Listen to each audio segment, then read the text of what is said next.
નમસ્કાર દર્શક મિત્રો, કરંટ ટોપિકમાં હું હેતવી આપ સૌનું સ્વાગત કરું છું. દર્શક મિત્રો, આજે એક મહત્વની વાત કરવાની છે. નેશનલ અચીવમેન્ટ સર્વે 2021નું રિઝલ્ટ આવ્યું છે. હવે આ અચીવમેન્ટ સર્વે હતો શેના ઉપર તો એ પણ તમને જણાવી દઉં કે બાળકો જે ધોરણમાં ભણે છે એ ધોરણના ભણતરની તેમનામાં લાયકાત કેટલી છે અને આ સર્વે 100% બાળકો પર કરવામાં આવ્યું છે, જેમાંથી 60% બાળકો ગામડાઓના હતા અને 40% બાળકો શહેરના હતા. હવે એમાં પણ એક મહત્વની ભૂમિકા આવે છે કે જે 60% છે બાળકો જે સરકારી શાળાઓમાં ભણે છે, જે ગામડાઓના બાળકો છે જે મોટાભાગે સરકારી સ્કૂલોમાં ભણે છે તેમાંના છે, અને બીજી બધું શહેરની વાત કરીએ તો શહેરમાં 50-50 હતું કે અડધા સરકારી શાળાના, અડધા 20% અને 20% પ્રાઇવેટ સ્કૂલોના હતા. હવે આ જે સર્વે બહાર આવ્યો છે એમાં એવું કહેવામાં આવ્યું છે કે આ જે મહત્વનો જે સર્વે છે એમાં ધોરણ 3, ધોરણ 5, ધોરણ 8 અને ધોરણ 10ના વિદ્યાર્થીઓનો સર્વે કરાયો છે. અને આ સર્વેના અનુસરતા આપણે જોઈએ તો 32% ધોરણ 10ના વિદ્યાર્થીઓ એવા છે કે જેમને એ જે ગણિત ભણે છે એના વિશે ખબર જ નથી પડતી. 19% વિદ્યાર્થીઓ એવા છે કે જે ભાષા તેઓ ભણે છે એ ભાષા વિશેનું પૂરતી સમજણ એમને નથી. ભાષા વિશેની પૂરતી સમજણનો અર્થ અહીંયા એ થાય છે કે જે 3 વસ્તુ હોય, બોલતા, લખતા અને સમજવાની, એ 3માં એમનું રિઝલ્ટ પુઅર હોય. હવે આ જે બધા રિઝલ્ટ્સ આવ્યા છે એને લઈને સરકાર શું કામ કરે છે? એક બાજુ સરકાર વાહવાઈ લૂંટે છે કે ગુજરાતનું શિક્ષણ અવ્વલ સ્થાન ઉપર છે, પણ જ્યારે આવા સર્વે બહાર આવે છે ત્યારે એની ખાસ કરીને ખરી હાલત શું છે, ખરી દિશા કેવી છે એ સાચી સાબિત થતી હોય છે. સર્વે તો બહાર આવી ગયો, વિદ્યાર્થીઓની હાલત કેવી છે એ પણ જોઈ લીધી. અને આ એવું નથી કે માત્ર ગુજરાતી મીડિયમના વિદ્યાર્થીઓનું જ આ સર્વે હોય, બંને મીડિયમ્સ અહીંયા આવરી લેવામાં આવ્યા છે.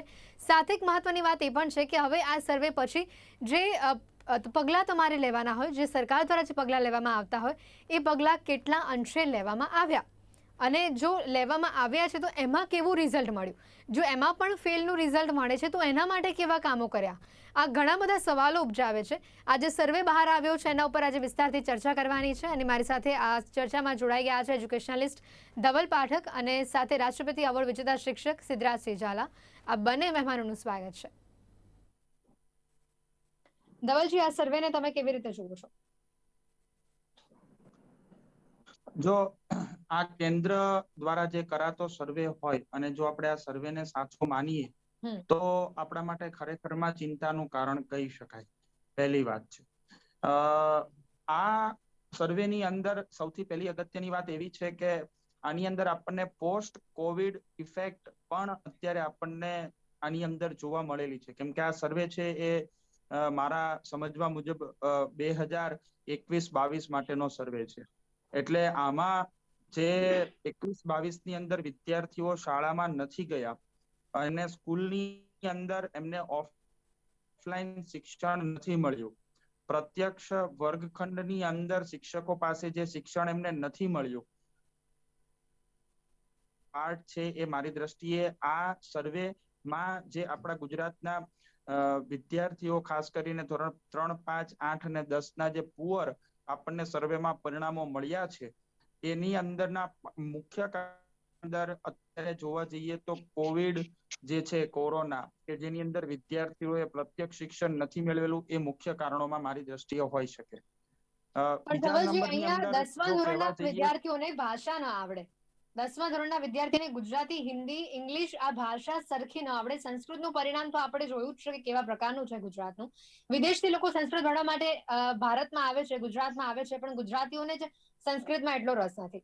હવે ધોરણ 3ના બાળકને ગુજરાતી એટલું બધું સરખું ન ફાવતું હોય આપણે સમજીએ, ઇંગ્લિશ સરખું ન ફાવતું હોય આપણે સમજીએ, પણ 10મા ધોરણના વિદ્યાર્થીને પણ ગુજરાતી ન આવડતું હોય તો એનું પાછળનું જે ભણતર હતું, ધોરણ 3નું, 5મું, 8મું, એ તો એક તો ખરાબ જ રહ્યું કહેવાય ને.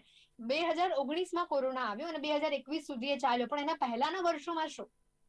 જી, આપની વાત બિલકુલ સાચી છે. એટલે કોવિડ, પોસ્ટ કોવિડ ઇફેક્ટ ની સાથે સાથે ક્યાંક ને ક્યાંક ચોક્કસથી શિક્ષણની અંદર સુધારાનો તો અવકાશ અને સુધારાની જરૂરિયાત તો ચોક્કસથી છે જ, એમાં કોઈ શંકાને સ્થાન નથી. કેમ કે ધોરણ 10ની અંદર જ્યારે વિદ્યાર્થી પહોંચ્યો હોય ત્યારે એમાં ધોરણ 1 થી 9 ની અંદર એમને જે પણ કંઈ પ્રત્યક્ષ શિક્ષણ મેળવેલું છે એ પણ ક્યાંક ને ક્યાંક ભાગ ભજવતું હોય છે. પરંતુ જોવા જઈએ તો છેલ્લા 1 કે 2 વર્ષની અંદર વિદ્યાર્થીઓની લખવાની પ્રેક્ટિસ જે છે એ અમારી આસપાસના જે પણ કોઈ શિક્ષકો છે એમની જોડે વાત કરીએ ત્યારે ધ્યાન પર આવે કે લખવાની પ્રેક્ટિસ વિદ્યાર્થીઓએ એકદમ બિલકુલ જે છે એ છોડી દીધેલી છે, જે પેપરની અંદર બિલકુલ દેખાય છે ને એટલા જ માટે ગુજરાત માધ્યમિક શિક્ષણ બોર્ડ દ્વારા અત્યારે હાલ ધોરણ 9 અને 11 ની અંદર જે છે એ રીટેસ્ટ આપવામાં આવી છે, કેમ કે ધોરણ 9 અને 11 ની અંદર પણ શાળા સંચાલક મંડળ અને આચાર્ય સંઘ દ્વારા જે આ માગણી કરવામાં આવી હતી એની પાછળનું મૂળ કારણ 9 અને 11 ની અંદર પણ એટલા વિદ્યાર્થીઓ નપાસ થયા છે આ વર્ષમાં. એટલે ખાસ ક્યાંક ને ક્યાંક પોસ્ટ કોવિડ ઇફેક્ટની સાથે સાથે જે પાયાનું શિક્ષણ છે એમાં પણ સુધારાનો ચોક્કસથી અવકાશ મારી દ્રષ્ટિએ છે. પણ આની અંદર હું એક વાત એડ કરવા માંગીશ. જે આ નેશનલ એચિવમેન્ટ સર્વે છે એની અંદર 60%, ખાસ કરીને ગુજરાત રાજ્યની અંદર 60% ગ્રામ્ય વિસ્તારના વિદ્યાર્થીઓને આવરી લેવામાં આવ્યા છે. તો આ 60% વિદ્યાર્થીઓની અંદર વન ઓફ ધ ફેક્ટર તરીકે, માત્ર એક જ કારણ નહીં, આની અંદર ઘણા બધા કારણો છે, એટલે વન ઓફ ધ ફેક્ટર તરીકે વાલીની નિષ્ક્રિયતા, પેરેન્ટ્સની નિષ્ક્રિયતા છે એ પણ ક્યાંક ને ક્યાંક ભાગ ભજવે છે. હું આપના માધ્યમથી, આપણે ન્યૂઝ ચેનલના માધ્યમથી જણાવવા માંગીશ કે જ્યારે કપાસની લણણી થતી હોય અને કપાસનો પાક જે છે એ લેવા જવાનો થતો હોય ત્યારે અમે ઘણી વખત વિદ્યાર્થીઓ શાળામાં ગેરહાજર હોય એને ફોન કરીએ પેરેન્ટ્સને ગ્રામ્ય વિસ્તારમાં. અત્યારે વાલી દ્વારા એવું કહેવાય છે કે અત્યારે તો કપાસ જે છે એની દાળીના ખૂબ સારા ભાવ ચાલે છે સાહેબ, અત્યારે અમારું બાળક જે છે એ શાળાએ નહીં આવી શકે. ગ્રામ્ય વિસ્તાર નિષ્ક્રિયતા, પેરેન્ટ્સ જે છે એ શાળામાં પોતાના સંતાનોને નથી મોકલતું, એક વન ઓફ ધ ફેક્ટર તરીકે આ પણ કારણભૂત ગણી શકાય. કેમ કે વિદ્યાર્થી શાળાની અંદર 5 કલાક રહે છે. હવે 5 કલાકની અંદર કોઈ એક શિક્ષક દ્વારા 60 નો ક્લાસ હોય તો એમાં એક જ સરખું જ્ઞાન એ શિક્ષક દ્વારા આપવામાં આવે છે. એમ છતાં પણ એક વિદ્યાર્થીને ક્યાંક 100 માંથી 80 માર્ક, કોઈ પાછળ જે ઘરે જઈને લેવામાં આવતું ફોલો અપ વર્ક છે, પેરેન્ટ્સ દ્વારા કરવામાં આવતું કામ છે, એ બધી બાબતો, ઘરનું વાતાવરણ જે છે, આ બધી બાબતો જે છે બહુ જ અગત્યની સાબિત થતી હોય છે. એટલે વન ઓફ ધ ફેક્ટર તરીકે પેરેન્ટ્સની નિષ્ક્રિયતા ગ્રામ્ય વિસ્તારની અંદર એક ફેક્ટર તરીકે પણ વધારે ભાગ ભજવી રહી છે. બિલકુલ. અહીંયા આગળ સિદ્ધરાજજી, જે રીતનું આ સર્વે આવ્યું છે, પહેલે તો તમારી ટિપ્પણી જાણવા માંગીશ કે આ સર્વેને તમે કેવી રીતે જુઓ છો? ભાઈએ ધવલભાઈ કીધું એ ખૂબ સાચી વસ્તુ છે બેન, એમનામાં હું શોધ પુરાવું છું. જે ફેક્ટર્સ કામ કરે છે, શિક્ષણમાં બધું ખરાબ છે એવું નથી, બધું સારું છે એવું નથી. સૌથી પહેલી વસ્તુ છે કે એમને કીધું એ ફેક્ટર તો 100% કામ કરે છે. અને બીજું કે એક તો એની આર્થિક પરિસ્થિતિ ગ્રામ્ય કક્ષાની ખરાબ છે. નંબર 2, જે વિદ્યાર્થીઓ અને વાલીઓને આપણે સરકારનો જેટલો દોષ છે એટલો સમાજનો પણ દોષ છે કે જેટલા મંદિરમાં આપણે જાગૃત છીએ, જેટલા મસ્જિદમાં આપણે જાગૃત છીએ, જેટલા ગુરુદ્વારામાં આપણે જાગૃત છીએ, એટલા સરસ્વતીના મંદિર માટે આપણે જાગૃત નથી. સરકારશ્રીના પક્ષો, બધાય પક્ષો, એમાં કોઈ પક્ષનું નામ લેવાની જરૂર નથી, કે જેટલા ચૂંટણી માટે એ સક્રિય છે, જેટલા પ્રચાર અને પ્રસાર માટે એ ચૂંટણી વખતે જેટલી મહેનત કરે છે, પોતાના ગુણગાન ગાય છે, એટલી શિક્ષણના જે પ્રોજેક્ટ છે કે એના માટે જાગૃત સરકાર પણ નથી. જે આ આખો સર્વે છે બેન, મેં જોયો કે સર્વેમાં 3 થી માંડીને 5, 7, 8 સુધીના જે સર્વે કર્યા છે એમાં કેટલીક ક્ષતિઓ પણ છે. આખા નેશનલ લેવલનો જ્યારે સર્વે છે ત્યારે ગુજરાતને અન્ય રાજ્ય સાથે તમે મૂકો તો એમાં હું એવું માનું છું બીજા રાજ્યો કરતા આપણી પરિસ્થિતિ આ ફેલ છે, છતાંય આપણી પરિસ્થિતિ સારી છે એમ કહી શકાય. પણ આ ફેલ થયા છીએ આપણે આ એવોર્ડ, આ જે એચિવમેન્ટમાં, એમાં ગુજરાતના હવે જે બાબતો છે એમાં શું ઘટે છે ને એમાં શું કરવું જોઈએ. તો પહેલી વસ્તુ છે કે વાલીમાં જાગૃતતા, સરકારની ઈચ્છા શક્તિ સુધારવાની જરૂર છે. ખાસ કરીને મેં કીધું એમ કે કોઈ પણ રાજકીય પક્ષો છે એ રાજકીય પક્ષોએ શિક્ષણમાં ચંચુપાત કરવાના બદલે શિક્ષણ કેમ આપણું સારું થાય એના માટેનું જે બજેટ છે એ બજેટ કેટલું વપરાય છે. તમને એક ઉદાહરણ આપું, નાનું એવું ઉદાહરણ આપું એટલે બહુ આપણા દર્શકોને ખ્યાલ આવશે કે એક શાળાને 1 લાખ રૂપિયા વિદ્યાર્થી પહેલ યોજના હેઠળ આપવામાં આવે છે. તો એમાં શું કરવાનું છે કે વિદ્યાર્થીઓને ડ્રેસ આપવો, એનું સંદર્ભ સાહિત્ય આપવું, વિદ્યાર્થીને જોતા હોય તો કેલ્ક્યુલેટર આપવા. પણ કેટલીક એવી શાળાના એવા આચાર્યો 75% આ સર્વેમાં એવું નીકળ્યું કે આચાર્યો એ પૈસા વાપરતા જ નથી, કે પછી ઓડિટ આવે ને આપણા ઉપર આવે તો એ જે સરકારી યોજનાઓ છે છેવાડાના ગામ સુધી પહોંચે છે પૈસા, પણ વપરાતા નથી. વપરાય છે તો જે દ્રષ્ટિએ વપરાવા જોઈએ એ વપરાતા નથી. ખાસ કરીને જે સાહેબે કીધું એમાં હું તમને એથી આગળ લઈ જાઉં. આપે જે વાત કરી ને કે 2 વર્ષ કોવિડ હતો, પણ 1 થી 7 સુધીમાં નપાસ નથી કરવાના, એમને પાસ કરી દેવાના છે. 8-9 માં કોવિડ આવ્યો, 10માં પરીક્ષા આપે છે વિદ્યાર્થી, ત્યારે એને નામ લખતા પણ આવડતું નથી મેડમ. નામ લખતા નથી આવડતું, એના ગામનું શું છે ફોર્મ ભરતા આવડતું નથી. આ વખતે 492 વિદ્યાર્થી રાજકોટ સેન્ટર એકલાની વાત કરું છું, ગુજરાતનો તો આંકડો બહુ મોટો છે, કે જેને સ્ટાન્ડર્ડ ગણિત શું અને એને ફોર્મ ભરી દીધા પછી ફેરફાર કર્યા કે અમારે 15 દિવસ પહેલા કે અમારે કેવું ગણિત રાખવું એમને ખબર નહોતી. તો છેલ્લી કક્ષાએ આવા સુધારાઓ એ વિદ્યાર્થીના થાય. બીજું કે એના માટેના જે અભ્યાસક્રમ છે એ પણ આપણે નક્કી કરી શકતા નથી. છેલ્લી ઘડીએ આપણી બ્લુપ્રિન્ટ ફરે છે, ટાઈમ ટેબલ ફરે છે.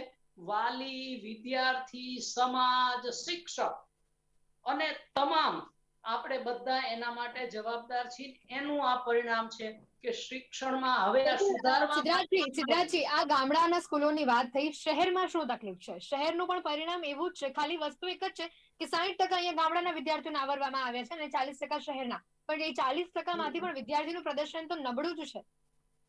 હા, પણ બેન એટલા માટે નબળું છે કે શહેરમાં એવી થોડીક જ શાળાઓ છે જે સેલ્ફ ફાઇનાન્સ છે કે પછી સારી શાળાઓ સરકારી છે, પણ બાકીની શાળાઓ શહેરમાં રહેતા છોકરાઓની આ જ દશા છે. શહેરમાં હું 25 વર્ષથી રાજકોટ સિટીમાં છું, શહેરમાં આ જ દશા છે. આ વખતે 10માનું મધ્યસ્થ મૂલ્યાંકન હતું, હું ત્યાં હતો, તો 10મામાં શહેરી કક્ષાના વિદ્યાર્થીઓ પણ લખવામાં એટલા બધા નબળા હતા કે એને ગુજરાતીમાં નિબંધ કેમ લખવો એ કારણ કે ઓનલાઈન ભણ્યા છે, ઓફલાઈન ભણ્યા. 1 થી 8 એમને પાસ કરી દઈએ છીએ, આપણે નપાસ નથી કરતા. એવન આ વખતે તો એવું આવ્યું કે 11માં પણ નપાસ થયા છે, તો એની રીટેસ્ટ લ્યો, રીટેસ્ટમાં નપાસ થાય તો પછી પણ આપણે બીજી ટેસ્ટ લ્યો, પાસ કરો. તો હું તો એજી ચેતવણી આપું છું આપના દ્વારા, આપ અમારું વાક્ય યાદ રાખજો કે આ વખતે જે રિઝલ્ટ 10માનું ને 12માનું આવ્યું ને એ તો ખૂબ સારું છે. ફરી આપણે ખૂબ ગંભીર ડિબેટ 2023ના જૂનમાં કરશું. આજ તારીખે કરજો. હું તો એમ કહું છું, યાદ રાખજો, આથી ભયંકર પરિણામ આવવાનું છે. કારણ કે આ વખતે જે માસ પ્રમોશન આપ્યું એ લોકો હવે 12મામાં પરીક્ષા આપવાના છે. 9મામાં 10માં માસ પ્રમોશન છે, એ આવતી વખતે 10મામાં પરીક્ષા આવે અને આથી ભયંકર પરિણામ આવવાનું છે જો આપણે જાગશું નહીં તો.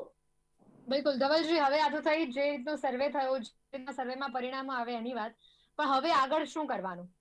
આ પરિણામ તો આવી ગયું, પણ હવે જે બાળકોને હવે આગળ ગ્રોથની જરૂર છે, જે બાળકો હજી 10મા ધોરણ સુધી નથી પહોંચ્યા, એ લોકોની પણ કારકિર્દી આગળ સારી થાય, એ લોકોનું પણ ભવિષ્ય સુધરે, એના માટે કંઈક પ્રયત્નો થવા જોઈએ. પણ જેમ તાળી એક હાથે ન વાગે એવી જ પરિસ્થિતિ છે, તંત્ર દ્વારા કામ કરવામાં આવવા જોઈએ. તો સાથે પેરેન્ટ્સે, શિક્ષકે પણ કામ કરવા જોઈએ. શું કહેશો આપ? સરકાર, પેરેન્ટ્સ, શાળા અને વિદ્યાર્થી, આ 4 પાયા જ્યારે ભેગા થઈને કામ કરશે ત્યારે જ વિદ્યાર્થી માટે આપણે યોગ્ય જે નક્કી કર્યું છે એ મુજબનું પરિણામ મળી શકશે. આમાં કોઈ પણ એક જૂથ દ્વારા જો કામ થશે તો એ શક્ય નહીં બને. આ 4 જોડે મળીને સંકલનથી કામ જે છે એ આવનારા દિવસો, વર્ષોમાં ચોક્કસથી કરવું પડશે. ખાસ કરીને પ્રાથમિક વિભાગની અંદર આ પરિસ્થિતિ છે, પરંતુ એની પાછળ એવું નથી કે શિક્ષકો કે શાળા કામ નથી કરી રહી, ખાસ કરીને સરકારી શાળાઓ. હવે અને એવું પણ નથી કે 100% શાળા કે શિક્ષકો કામ કરી રહ્યા છે, પણ મેજોરિટી શાળાઓ જે છે, શિક્ષકો છે, એ કામ કરી રહ્યા છે, કેમ કે ગ્રામ્ય વિસ્તારની અંદર શિક્ષણ આપવાની સાથે સાથે વાલીને જાગૃતતા વાલીઓની વધારવી, વિદ્યાર્થીને એના ઘરથી શાળાએ લઈ આવો, આ બહુ મોટો પડકાર હોય છે. અને એને પણ શિષ્યવૃત્તિ, પાઠ્ય પુસ્તકો, સ્કૂલ યુનિફોર્મ જેવા પ્રલોભન આપવામાં આવે ત્યારે પેરેન્ટ્સ છે એ પોતાના વિદ્યાર્થીને, સંતાનને ગ્રામ્ય વિસ્તારમાં શાળાએ મોકલતો હોય છે. એટલે ગ્રામ્ય વિસ્તારની અંદર જાગૃતતાનો આજના દિવસોમાં પણ ખૂબ અભાવ છે પેરેન્ટ્સમાં. આજની આ ડિબેટ છે એના તબકે મને એક નાનો એવો પ્રસંગ યાદ આવે છે.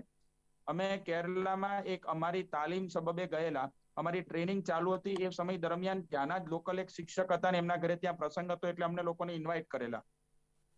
એમના ઘરે અમે ગયા, પ્રસંગમાં મેરેજ હતા એમના દીકરાના.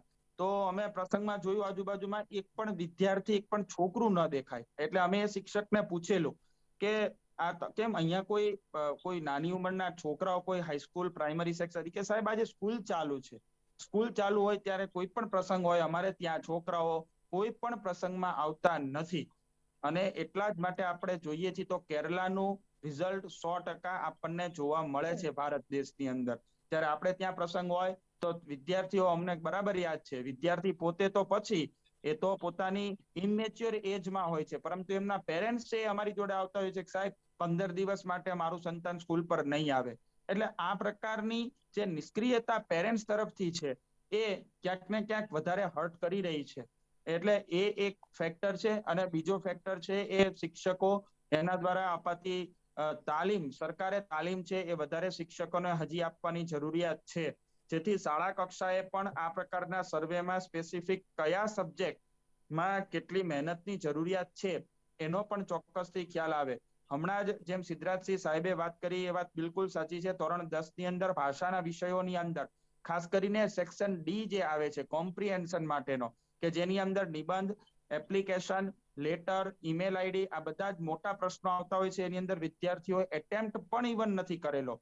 થોડું ખોટું લખ્યું હોય તો પણ છે એ સમજી શકીએ કે ભાઈ ઇવન એટેમ્પ્ટ કર્યો છે, પણ એટેમ્પ્ટ પણ વિદ્યાર્થીઓ નથી કર્યો, પેપર એકદમ કોરા મૂક્યા છે. એકદમ આ કોવિડ સિચ્યુએશનની જે હાલત હતી એ બોર્ડર લાઈન ઉપર હતી. હવે આ કોવિડ આવતાની સાથે એ હાલત બહુ વધારે બગડી ગઈ છે. એટલે ક્યાંક ને ક્યાંક પ્રાઇમરી સેક્શનની અંદર આ બાબતે સઘન પગલા લેવામાં આવે તો એનો વધારે આવનારા દિવસો, વર્ષોમાં આપણને પરિણામો સારા જોવા મળશે. બિલકુલ સિદ્ધરાજભાઈ, હવે અહીંયા વિદ્યાર્થીઓની એક્ટિવનેસની વાત કરીએ તો પહેલા એનું પ્રમાણ ઓછું હતું, પણ કોરોનાએ આ એક્ટિવનેસનું પ્રમાણ વધારે ઘટાડી નાખ્યું છે. વિદ્યાર્થીઓને બહુ જ દરેક વસ્તુમાં શોર્ટકટ જોઈએ છે. પછી એક્ઝામ આવવાની હોય, સિલેબસ કમ્પ્લીટ કરવાનો હોય, પરિણામ લાવવાનું હોય, કે પછી કોઈ પણ ઇતર પ્રવૃત્તિઓમાં પણ જલ્દી ક્વિક થવું જોઈએ. અને ક્વિકના ચક્કરમાં જ્યારે એ વસ્તુ લાંબા સમય સુધી નથી થતી તો વિદ્યાર્થીની પાસે મહેનત નથી કરતું, પણ એ વસ્તુને અધૂરી ત્યાં જ મૂકી દે છે. એટલે એક્ટિવનેસ વિદ્યાર્થીઓમાં રહી જ નથી. એવા પ્રકારના પણ ઘણા ઉદાહરણો સામે આવ્યા છે. તો આ પણ એક બહુ મોટો રોલ ભજવે છે મારી દ્રષ્ટિએ. આપ શું કહેશો? ના, બહુ સાચી વસ્તુ છે. હવે આપણે એક વસ્તુ કરવાની રહેશે કે આપણે જે અગાઉ ચર્ચા કરી એ કયા કારણોને લઈને આ આપણે રિઝલ્ટ નથી આવ્યું, તો હવે એના ઉપાય શું? ઉપાય શું? તો પહેલી વસ્તુ એ છે કે જેમ આપણે કીધું એમ કે આ વિદ્યાર્થીઓને એક તરફ કેમ વાળવા, તો પહેલી વસ્તુ એ છે કે વિદ્યાર્થીઓની કસોટી, એકમ કસોટી નહીં પણ કસોટી એ પ્રકારની કે જે એક સેતુરૂપ આગળ જે ચૂકી ગયા છીએ આપણે એને બ્રિજ રૂપ કસોટી લેવી જોઈએ. કસોટીમાં એ વિદ્યાર્થીને નિદાનાત્મક કસોટી કે એ વિદ્યાર્થીએ એમાં ક્યાં કાચાર્યા, જેમ મેં અગાઉ કીધું ને ધવલભાઈએ કીધું એમ કે આ વખતે મોટા ભાગના ક્વેશ્ચન ઓબ્જેક્ટિવ ક્વેશ્ચન લખ્યા છે, જે ઓછી મહેનતે ટીક કરવાના ક્વેશ્ચનો છે, એટલે કે હેતુલક્ષી પ્રશ્નો છે, એક વાક્યના છે, અને બહુ ટૂંકા એબીસી વિભાગ કે જે રોકડિયા માર્ક્સ છે એ લખ્યા છે, લોંગ ક્વેશ્ચન લખ્યા નથી. તો હવે નિદાનાત્મક કસોટી આપણે જેમ ડોક્ટર પાસે જઈએ અને આપણને જે દર્દ હોય એ આપણે કહીએ અને ડોક્ટર એનો ઉપચાર બતાવે, એમ વિદ્યાર્થીઓને હવે એક કસોટી દર શનિવારે એવી લેવી જોઈએ કે લોંગ ક્વેશ્ચન, એને ક્વેશ્ચન આપી દેવાના કે આ 10 ક્વેશ્ચન માંથી તમને 3 પૂછવામાં આવશે. એ 3 ક્વેશ્ચન લખ્યા પછી એ એમાં ક્યાં ભૂલ કરે છે એની એક કસોટી લેવાની, એ લખેલું પેપર એને જ આપવાનું અને તારી આટલી ભૂલો છે એ બતાવીને એના ઉપરથી એક બીજી કસોટી બનાવવાની, જેને નિદાનાત્મક કસોટી કહેવામાં આવે છે. એ નિદાનમાં એ ક્યાં ભૂલ કરે છે, અને છેલ્લે ઉપચારાત્મક, એટલે કે આપણે દવા લીધા પછી આપણને શું ડિફરન્સ પડ્યો, એ ઉપચારાત્મક એટલે કસોટી, ઉપચારાત્મક કસોટી અને નિદાનાત્મક કસોટી. અને એ એવી લેવાની કે ફક્ત ગોખણ પટ્ટી નહીં પણ એ કરવાની. નંબર 3 કે જે સાહેબે કીધું એમ કે ફક્ત સરકાર જ કરશે એમ નહીં, સમાજે પણ આના માટે જાગવું પડશે. આપણે મીડિયા જે મહત્વની ભૂમિકા ભજવીએ છીએ, એટલી ડિબેટો કરીએ છીએ, લોકો જોવે છે અને ચર્ચાઈ કરે છે. આના ઉપર ચર્ચા 100% થાય છે કે ખરેખર આ સાચી વસ્તુ છે ખોટી. તો નાનો એવો પ્રસંગ હોય અને 10 દિવસ ન આવે તો સમાજે જાગવું પડશે. શાળાની ભૂમિકા શું, સમાજને ભૂલી જઈએ, વાલીને કદાચ બિચારાને ખ્યાલ ન હોય, એની આર્થિક પરિસ્થિતિ હોય છે. હવે સમાજની ભૂમિકા શું, તો સમાજે આ માટે જ્યારે જાહેર ફંક્શનો હોય છે, સમાજના જ્ઞાતિના જે ફંક્શનો હોય છે સમાજ સુધારણાના, ત્યારે સારા શિક્ષણવિદોને બોલાવીને આ જે વિદ્યાર્થીઓ છે, હમણાં તમને એક દાખલો આપું, હું એક બાબતમાં તમારી અહીંની મોટી બહુ સંસ્થા છે એમાં ગયો તો, અને મને એવું કહેવામાં આવ્યું કે પરીક્ષા પે ચર્ચા માં તમે જે ભૂમિકાની વાત કરી હતી, ત્યાર પછી વિદ્યાર્થીઓ જે ડિપ્રેશનમાં આવી જાય છે, એ ડિપ્રેશનની વાત કરી તો મેં કીધું ડિપ્રેશન હવે તો રિઝલ્ટ આવી ગયું છે, હવે કંઈ થવાનું નથી, પણ હવે પછીની પરીક્ષાની વિદ્યાર્થી કઈ રીતે તૈયારી કરે, તો એમાં મોટા ભાગના વિદ્યાર્થીઓનો મેં અભિપ્રાય માંગ્યો, બેન એટલો ચોંકાવનારો આવ્યો. વિદ્યાર્થીઓએ મારી પાસે એવી માગણી કરી કે અત્યારે જે 20 માર્કનું ઓબ્જેક્ટિવ છે એ 50 માર્કનું સરકારને ભલામણ કરવાનું કયો, કે સરકાર ઓબ્જેક્ટિવ 50 માર્કનું કરી નાખે સાયન્સનું. એટલે કે વિદ્યાર્થીના મગજમાં એક એવું કરી ગયું છે કે ઓબ્જેક્ટિવ એટલે એને લખવું ન પડે. તો મેં એમને સામે સવાલ કર્યો કે એ એટલું જ ખતરનાક છે.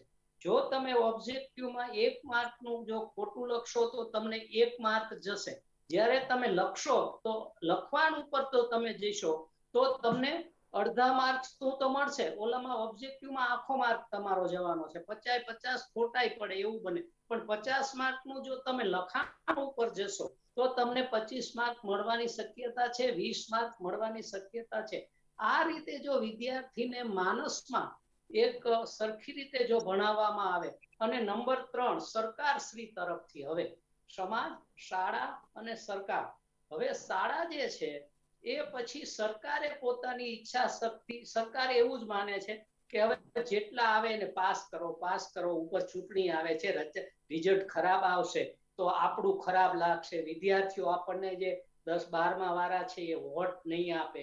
આવી બધી જે બાબતો સરકાર જે શિક્ષણમાં રાજકારણ લાવે છે, અથવા તો ચૂંટણી લક્ષી જે પરિણામો આવે છે, એ આગળની ભવિષ્ય માટે ખૂબ જ ભયાનક છે, રેડ સ્થાન છે, રેડ લાઇટ સમાન છે. દર્શક મિત્રો, અત્યારે વાત કરી જે રીતે શિક્ષણની જે ત્રુટીઓ છે, નવા સબ્જેક્ટ સરકાર લાવી રહી છે, પણ એ જે જૂના સબ્જેક્ટ છે, જે મેથ્સ છે, સાયન્સ છે, એ તો વિદ્યાર્થીનું નબળું ઘણા બધા વિદ્યાર્થીનું હોય છે, પણ ભાષા પરનું પ્રભુત્વ પણ જ્યારે વિદ્યાર્થી ગુમાવી બેઠા છે, તો ભાષા પરના પ્રભુત્વ પર પણ વિદ્યાર્થીની કારકિર્દીમાં સવાલો ઉભા થતા હોય, તો સમાજ દ્વારા તો ઠીક છે, પણ શાળાઓ દ્વારા, વર્ગ શિક્ષકો દ્વારા, પેરેન્ટ્સ દ્વારા કેવા પ્રકારના પ્રયત્નો થવા જોઈએ? કારણ કે આ જે નેશનલ સર્વે સામે આવ્યું છે, એમાં જો ગુજરાતના શિક્ષણની આવી કથળતી સ્થિતિ હોય અને બીજી બાજુ જ્યારે સરકાર શિક્ષણના નામે જો ગુજરાતમાં હવાઈ લૂંટતી હોય, તો ખરી પરિસ્થિતિ શું છે એનો તફાવત હવે આપણે જ ઉકેલવાનો છે. ને હવે આપણા બાળક માટે, આવનારી જનરેશન માટે કેવા પગલા લેવાના છે એ પણ તમારે તમારી જાતે જ નક્કી કરવું પડશે. ઘણા બધા નાના પ્રસંગો થકી, જેમ ખાસ કરીને ધવલજીએ કીધું કે બાળકોને નાના મોટા પ્રસંગો પણ શાળામાં રજા ન પડાવડાવો, એમનું ભણવાનું એમના માટે કેટલું ઇમ્પોર્ટન્ટ છે એમને નાનપણથી સમજાવો. આવા ઘણા નાના પ્રસંગો છે કે જે બાળકોને નાનપણથી સમજાવવા જોઈએ અને એના ઉપર અમલ પણ કમ્પલસરી કરાવવો જોઈએ. આ મુદ્દા ઉપર આજે વિસ્તારથી ચર્ચા કરી અને મારી સાથે ચર્ચામાં જોડાતા ધવલ પાઠક અને સિદ્ધરાજજી, આ બંનેનો ખૂબ ખૂબ આભાર આપ જોડાયા તે બદલ.